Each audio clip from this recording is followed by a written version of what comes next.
त्या हिरीकडला तालीवर दिवशी वरणा टोकला होता आणि ही वरणा काय मिरगात टोकायला लागतोय आणि दिवाळीच्या टायमाला थंडीतच हे चालू होतोय. आता हे फुलं बी आल्यात आणि याला तुरुंब बी बरं आल्यात. याला आता निबार निबार शेंगा जरा कालवणला न्यावं म्हणून मी आलो या परण्याला. हे असं तुरुंब येतात बघा हे आणि ह्या कुठं कुठं तरी ह्यात निबार होतंय. मग निबार निबार बघूनच कालवण करायला तोडून घ्यायचं. एकदम असं वरबाडून घ्यायचं नाही, मग ही सगळ्या शेंगा बाद होत्यात.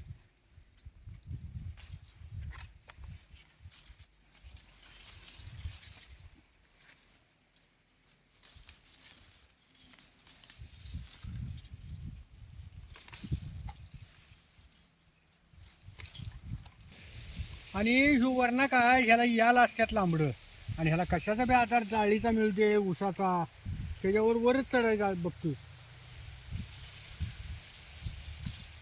त्याला अशी फुलं येतात आणि बारीक बारीक शेंगा कशी सुटल्यात बघितलं काय, आणि मगच हे तुरुंब तयार होत्यात आणि ह्यातलंच आता निबार निबार शेंगा तोडून घ्यायच्या.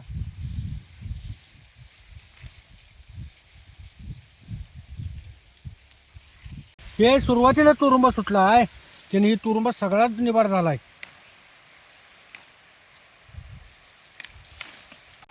ही तुरुंबा असा धरून का वरपडायचा नाही, ही शेंग निबार झाली तुटली की ह्याच्या आणि काकत आणि दुसरं शेंग तयार होत्या, म्हणून तुरुंबा वरबाडून घ्यायचा नाही.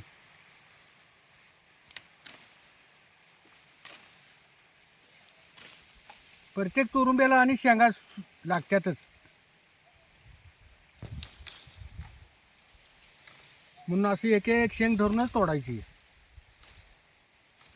आणि इकडे वांगी आणि कोबीज आहे, त्याच्याबरोबर ह्याला संघ संघ फवारणी बी होत्या, नाहीतर मग लगेच किडतंय. आणि असं हे याल दाट झाल्यात आणि त्यात ऊस आहे, असं हुडकून हुडकूनच तुरुंब बगलला घेऊन तोडायचं.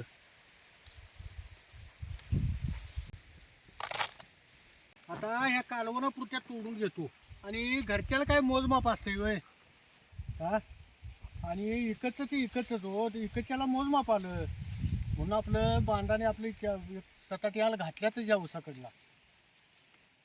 आणि केव्हा लागेल तेव्हा आपलं ताल ताल तोडून खायला येते की नाही.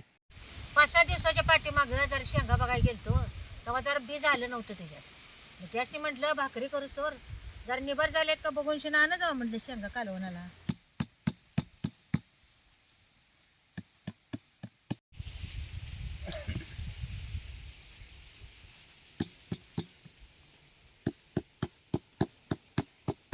अहो कालवणापुरत्या तर गावले का हो? अगं आत्ताच्या कालवणापुरत्या ढीग गावल्या बघ, कवळ्याला आहेत ग. प्रत्येक तुरुंब्याच्या बघून बघून निबार निबार शेंगा आणल्या बघ. अहो शेंगा आता लागले त्या लगेच कुठल्या निबार होतील या? नाही, आता इथनं निबार होतील या. आता निबार होणार की. तरी पण कालवणापुरत्या गावले की हो. ढीग गावल्या एवढ्या कालवण एवढं ढीग होतं. शेंगा बघितला का हिरव्यागार आहे ते दिवशी बघितला का? चुलू काय त्यावर सोला की आता भाकरी होत आल्यात माझ्या कालवण करतो सोला तो. तिथलं ताट दे एक. कोबी संगण वांग्या संग औषध मारते हो त्याला, म्हणून त्याला किडलं नाही. नाहीतर आबाळ बघितला कसली फिरायला लागले. देशी वरण्याला कीड बी लय असते व, एकदा कीड झाली की नाही आवरत नाही मग.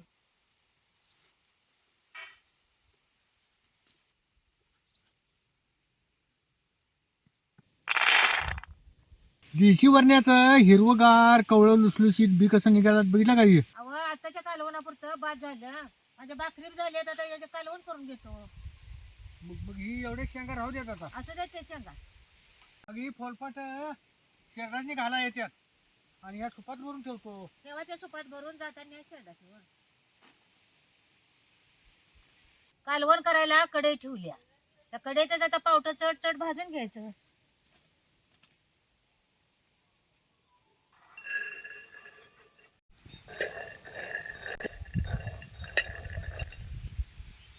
पावटं भाजल्या शेवट बे पावट्याचा तुरटपणा जात नाही, म्हणून पावटं भाजूनच घ्यायचं. पावटं जसं भाजत येतील त्याचा कलर कसा बदलतील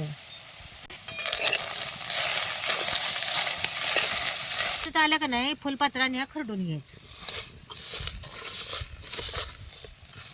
पावटं जरा खरडून घेतलाचा का नाही सगळा पावट्याचा अर्क कालवणात उतरतो आणि कालवण खाताना चांगलं लागतंय.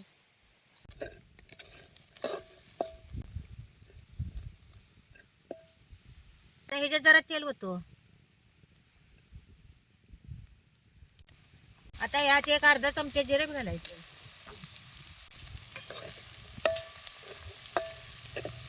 आता ह्याच्यात लगेच चटणी घालायची नाही. पावटं तेलात चांगलं खालवर करून घ्यायचं आणि मग चटणी घालायची. अर्धा चमचा हळद घालतो आणि एक पळी चटणी घालायची. आता हे सगळं तेलात चांगलं हलवून घ्यायचं. त्याच्यात पाणी घालतो.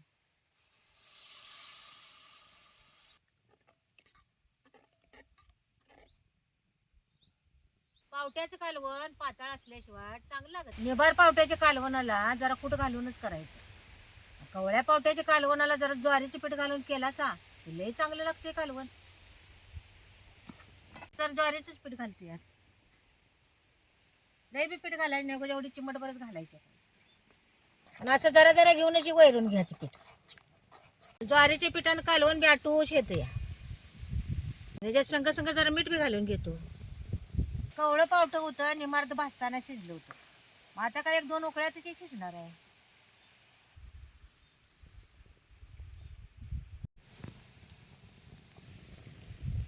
जसं कालवण शिजेल तसं कसं मिळवून यायला लागले बाबा काय.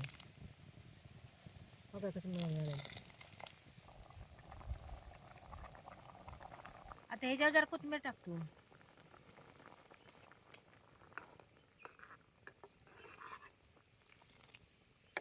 आता जरा शिजले का बघतो. काय शिजले.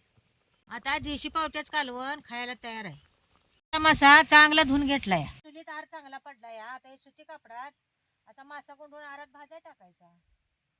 वल्ल्या कापडातच मासा असा गुंडवून टाकायचा. वाळ्या कापडात टाकला का नाही की लगेच कापड जाते त्याने मासा भाजत नाही.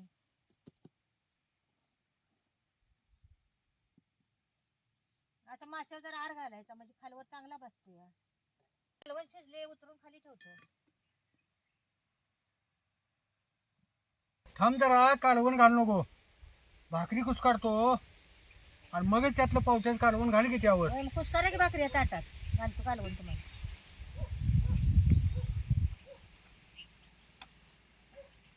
आणि पावट्याचं कालवण कुस्कारून खाल्ल्याशिवाय चवच लागत नाही त्याला.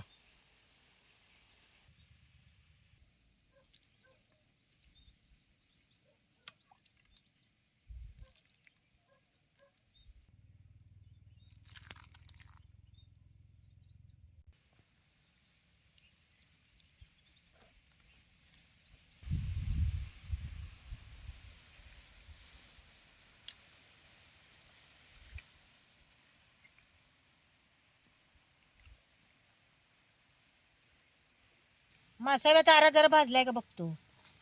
अहो काही मासा कसा भाजलाय.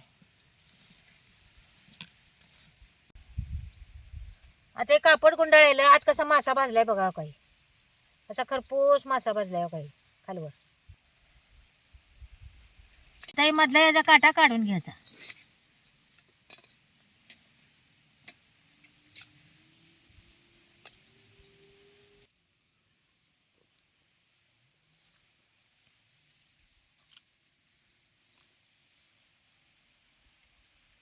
अहो काय सांगू तुम्हाला, पावट्याचं कालवण जे झालंय मटणाच्या कालवणाला पाठीमागे टाकायला आलंय.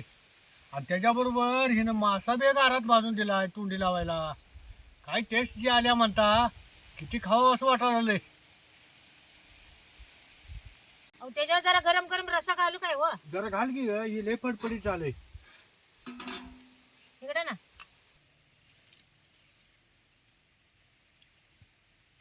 बास बास लय पाताळ होईल ग.